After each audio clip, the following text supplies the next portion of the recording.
Greetings from Snake Mountain Boat Works on Tuesday, June 28, 2016.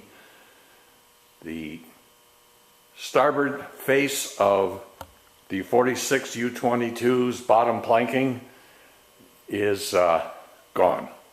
Well, it's not gone. It's saved for patterns. We have carefully laid the one mahogany plank aside so that it doesn't get damaged. And those two buckets you see right there are the total of what I pulled out of this side to release these planks. And what we're going to do in this clip is first just take a look at the bottom the way she is now, and then I will remove all of the inner planking and be back so that we can follow. But if you dug very deeply in here, what you would find more than anything else are broken brass fasteners. In fact, every single brass fastener at the chine, every one, was broken. And what the fellow who loves butt joints did for us was to start at the transom and sink stainless steel Robertson head fasteners next to the brass ones. No reason to take those out, even though they become a vector for water infiltration and rot. But what the heck, we'll just leave them in there. That's kind of nice. And then back here, somebody at some point decided that these actually were stainless steel screws. See the Robertson heads? These were all stainless steel, from what we understand, not all that long ago. And then we encounter these beauties. They're copper cut nails. Right in this corner is right here, from here to here, is where I found all of these cut nails, just hammered in. I was really concerned because the exterior planking right here, the tail ends of the chine plank and then the next one in, was just completely rotted. And as you can see, the inner planking is not much better. Fortunately, the rot did not reach the bottom bow. At least so far, we can't see the port side yet. It looks like the bottom bow is okay, which is a good thing, because replacing it is just brutal. It would involve removing this plank. We are already going to remove the chines because our friend who loves to substitute oak for mahogany and loves his butt joints did the same thing on this side that he did on the port side. We go from mahogany to oak, and some of you emailed me and criticized me for commenting on this, saying surely this is original, absolutely surely. Well, my question is, how many Robertson head stainless steel screws were available to Chris Craft in Algonac in 1946? I don't think so. And this fellow, at least on this side, realized that this board was an entirely different set of dimensions than this board. It's taller and thicker. That doesn't matter. We'll just take some sandpaper and sort of round this nose off, and then it'll be kind of invisible. On the other side, I didn't even bother to do that. We'll have to release the entire chine on both sides. We'll try to save the forward part of the chines, but he's run so many stainless steel screws through here, I'm not sure we can.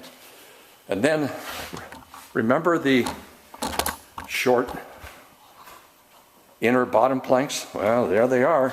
They're really, right? Instead of releasing the planks as he should have, the exterior planks, and replacing these boards with full length inner planking, what the heck, we'll just whack them off. Yeah, nobody will know because, hey, they're going to be underneath the other planking. Nobody will see them. Well, once again, everybody will see them. So, we've got her partially naked. We'll shut the camera down now, and when I come back, she'll be totally naked. So we'll be back to you in a few minutes. So that looks a little different, doesn't it? John's using the Rhoda brooch to continue to clean the port side. It'd be really nice if we could have the entire bottom clean before we leave tonight. I think that's probably a little bit of Pollyanna. Well, if we weren't removing this plank and this plank before, we certainly are now, because this block is completely rotten and oil soaked. We'll know better when we try to clean it, but I am not hopeful that we can save this one. As you sight down, you see all of the battens that are in between the ribs. At first we thought, well, these are terribly oil soaked.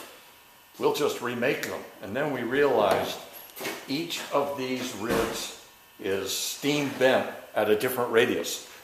There's one radius for this bay, a different radius for this bay, less bend here, but you'll notice if you look at this rib, it is actually got more curvature on the outer half towards the hull than it does in the center. So attempting to fabricate every one of these and bend them at precisely whatever these radii are, it would be all but impossible. So guess what we're going to be doing? We're going to be cleaning, scrubbing, everything we can to get this so it will hold paint. And John wants to show you what our friend, the lover of butt joints, has in store for us. We can start with this one, John. Yeah, first of all, we notice the outside frame on the chine is had a piece put in it from right here all the way up to about 3 feet from the front.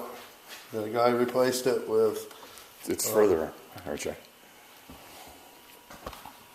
Yeah. He replaced it with a different piece of wood than mahogany. And what kind of joint do we have, John?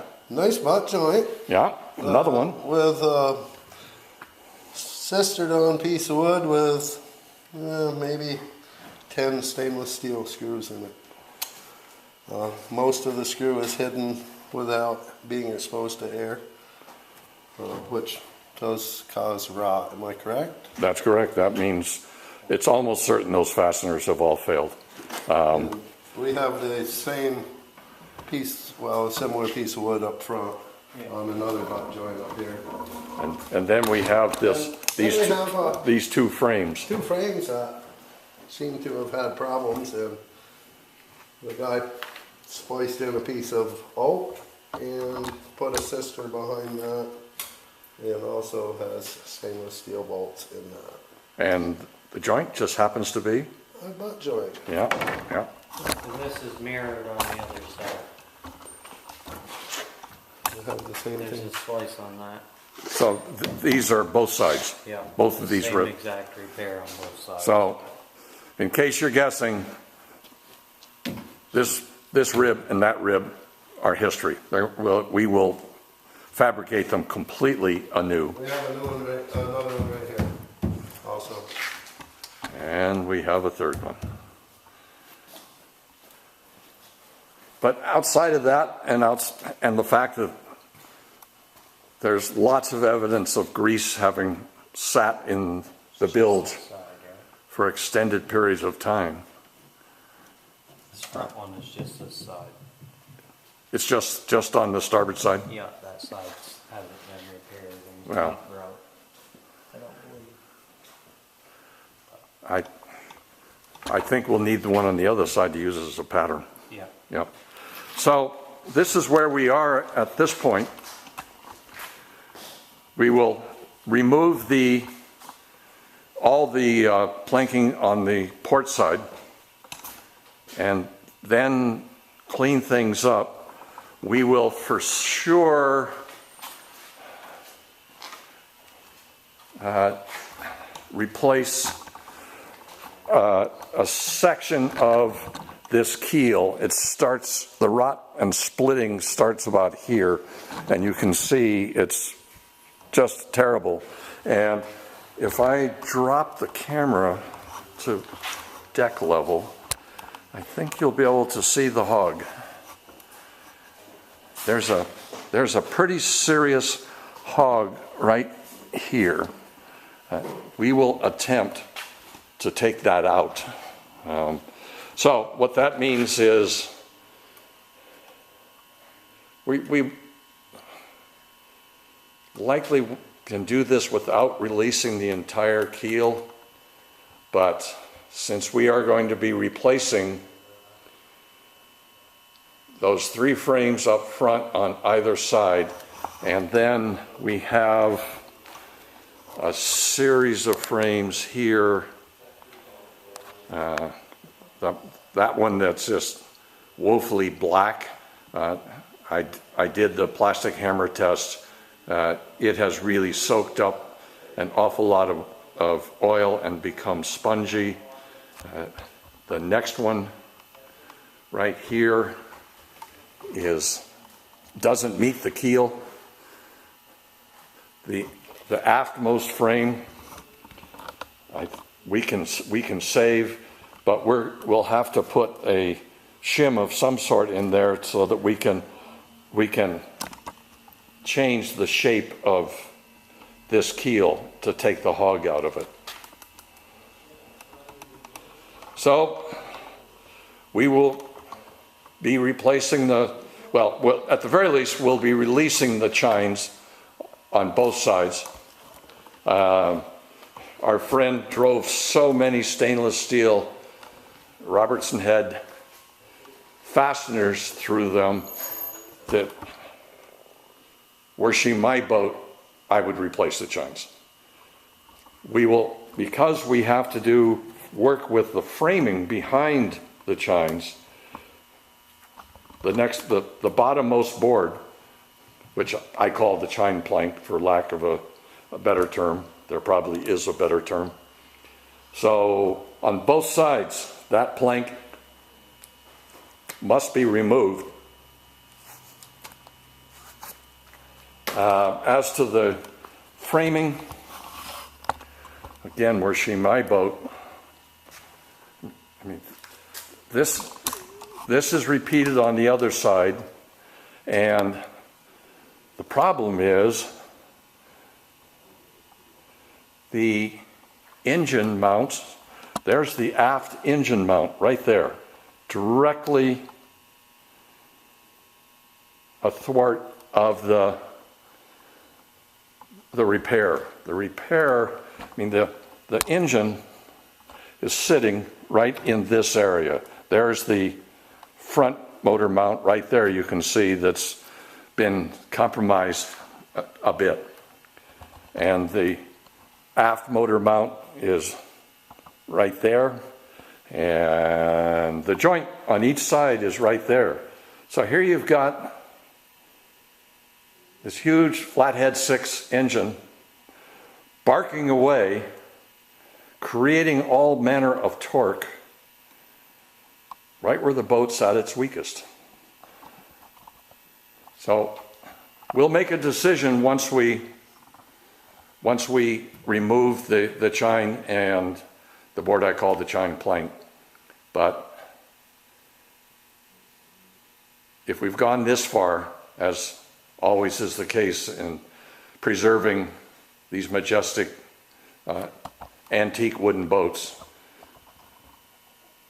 let's not repeat what the last fellow did and take a bunch of shortcuts. He may have saved the owner a bit on the invoice at that time, but I can assure you what he saved is going to be more than made up for what we must do to undo his, I'm sorry, but his shoddy work. It's just indefensible what he's done to this boat.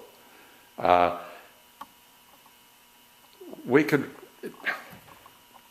sistering the frame, the rib, takes almost as long as just remaking it, because these ribs are in two pieces, bolted together. You remove the screws on the outer ends of the rib that run through the top side, and, just below the waterline. Lift it out. Use it as a pattern. If you're capable of using a bandsaw, you can bandsaw out precisely the same curve, shape, and put it back in, of course, after you've sealed it with at least 3 coats of clear penetrating epoxy sealer. So that's where we are today. Everybody left because they didn't want to make noise while we were shooting a video. So we'll get back to work and be back to you with the next chapter in the preservation of our Chris Craft 1946 Mahogany Brightside U22. Thank you so much. Goodbye for now from Snake Mountain Boat Works.